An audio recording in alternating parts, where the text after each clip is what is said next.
Well, good evening. My name is Tom Knockmoose. I'm the Assistant City Engineer for the City of Fargo.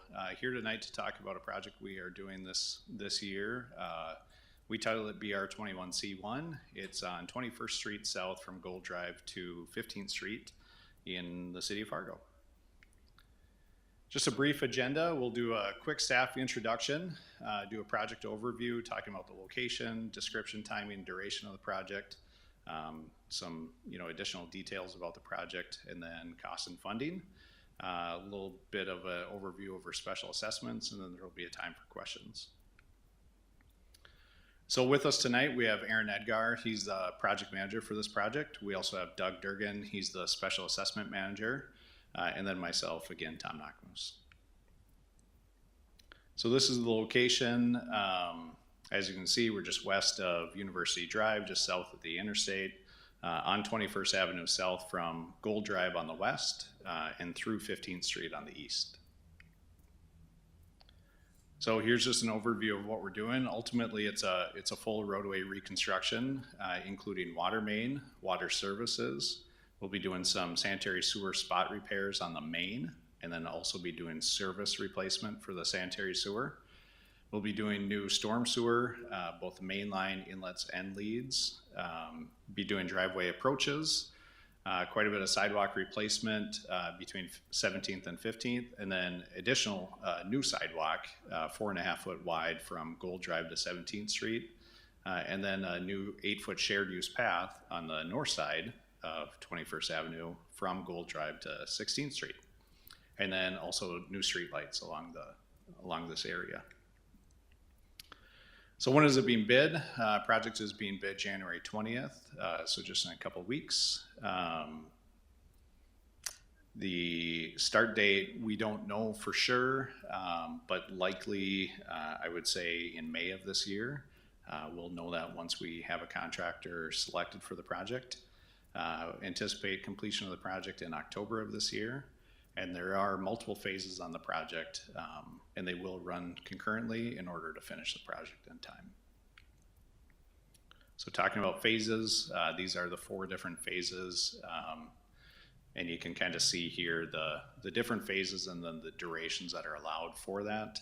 And the reason we do this is just ultimately to decrease the impact to the property owners and try to limit the time that work is being done right in front of their properties.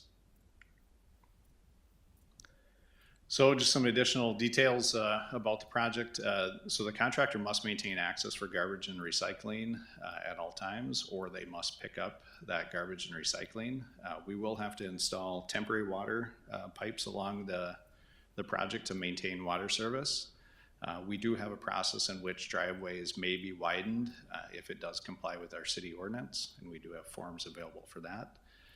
We will be installing 33 additional new trees along this corridor. And then we always just want to remind our property owners along our projects that we do grade and seed the boulevards. And once we establish that to about 70%, then it does become the property owner's responsibility to take over that maintenance and continue the maintenance of that grass boulevard.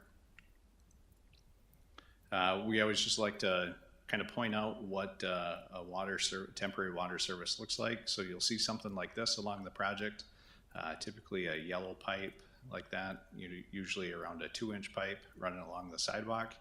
And it's kind of difficult to see in this picture, but then a smaller, 3/4 inch or 1-inch line that goes from that temporary main up to the houses, and that's how we provide service. Little overview about project cost. Estimated cost of construction is $3,363,000. We do add some fees and contingencies, so all in all, it's about $4.2 million. And then here's how we will fund that project. So about 23% of it is special assessments. 15% is being paid by wastewater. About 39% is water utility funds. And then about 4% of sales tax and 19% state funds. So really about 1/4 of the project being special assessed and the rest being local funds. So talking about special assessments a little bit more. So here's how we handle those special assessments. So the water main replacement, that's capped at $40.80 per front foot. Sanitary sewer replacement is the same. We do not special assess for the sanitary sewer service replacement. And then storm sewer, that one's a little bit more complex. It's based on location and size of lot. And then street lights, again, that's part of the street paving cap. So there's no special assessment for that. And so then these are the costs for the street paving. It is based on how a property is categorized. An MR property, that's a tier 2 versus a tier 4, meaning the number of units it has. Those are special assessed at a different front foot cap. So you can just see in this table how all those different things are broken out. And like I mentioned earlier, that storm sewer kind of depends on the location. Some is replacement and some is new along this project. So those are handled slightly differently. With that, we'll end the presentation, but we'll be here for any questions that anyone has. And here's contact information if anyone would like to follow up with us after the meeting. Thank you.